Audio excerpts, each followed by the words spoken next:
Hello students, welcome to my channel सबका English tuition.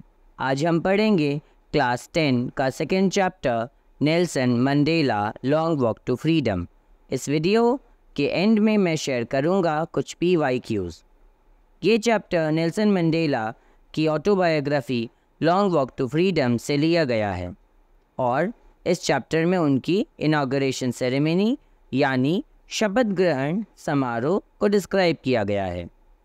Nelson Mandela south Africa के first black president थे जो कि अपार्थेड के खिलाफ आवाज़ उठाने वाले एक्टिविस्ट भी थे। वैसे ये अपार्थेड क्या होता है, चलिए मैं बताता हूँ। अपार्थेड का मतलब होता है रंग भेद, यानी लोगों के रंग के आधार पर उनको अलग करना। साउथ अफ्रीका में भी वाइट लोग ब्लैक लोगों पर राज करते थे। ब्लैक लोगों को कोई ह्यूमन राइट्स नहीं मिलती थी, जैसे उनको वोट देने का अधिकार नहीं था, पब्लिक ट्रांसपोर्ट में बैठने का अधिकार नहीं था, सिनेमा, होटल्स, रेस्टोरेंट में जाने नहीं दिया जाता था।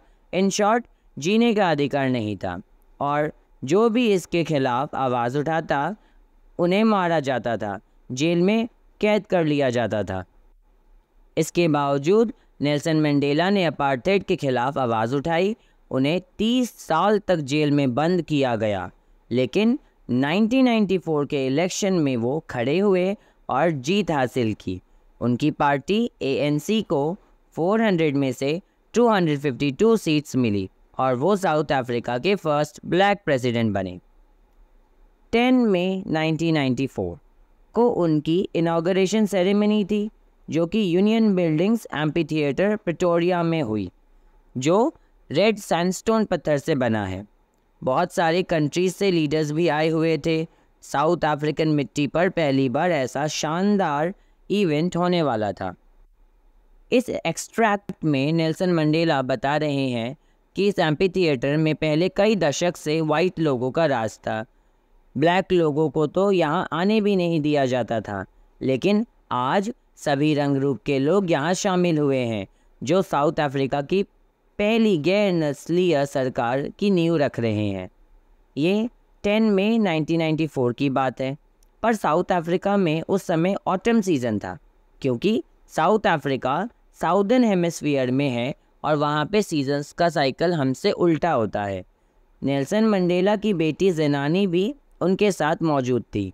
नेल्सन मंडेला शपथ लेते हैं कि वो संविधान का पालन करेंगे और अपना जीवन लोगों की भलाई में लगा देंगे। फिर वो स्पीच देते हैं। इसमें वो कहते हैं, आज एक नई आशा और आज़ादी का जन्म हुआ है और इस क्रूर प्रथा का अंत, जो कि एक नए समाज का निर्माण करेंगे जिस पर इंसानियत को गर्व होगा। मैं सभी इंटरनेशनल गेस्ट को धन्यवाद कहता हूँ कि आप हमारी जीत में शामिल हुए हैं, क्योंकि ये जीत बस हमारी नहीं है, ये सबकी जीत है, आज़ादी की जीत है। मैं शपथ लेता हूँ कि मैं लोगों को सभी प्रकार के भेदभाव से मुक्त करूँगा। आज के बाद कोई एक ग्रुप दूसरे ग्रुप पर दबाव और अत्याचार नहीं करेगा। आज़ादी का राज होगा। जय अफ्रीका। उनकी स्पीच के बाद जेट्स और हेलीकॉप्टर्स का प्रदर्शन होने लगा, जो कि अपनी मिलिट्री पावर को शोकेस कर रहे थे।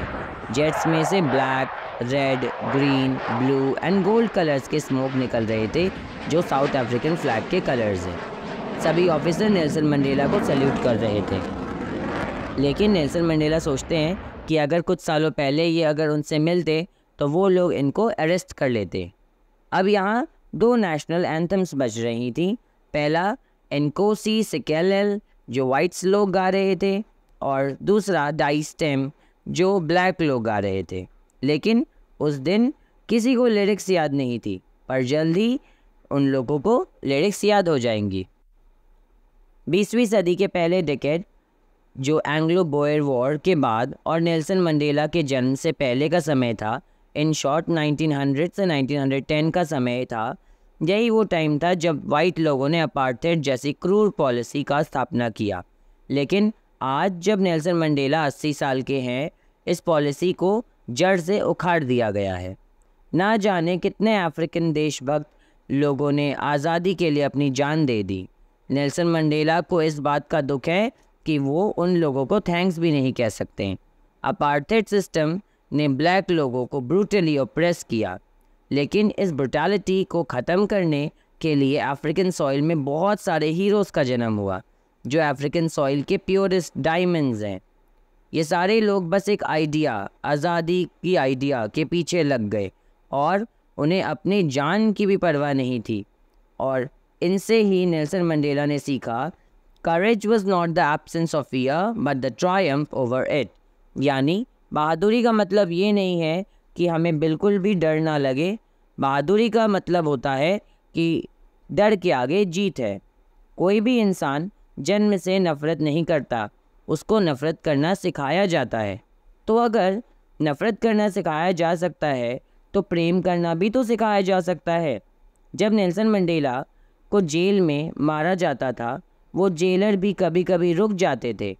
इसका मतलब था कि उनके अंदर भी इंसानियत थी। सभी के अंदर अच्छाई होती है।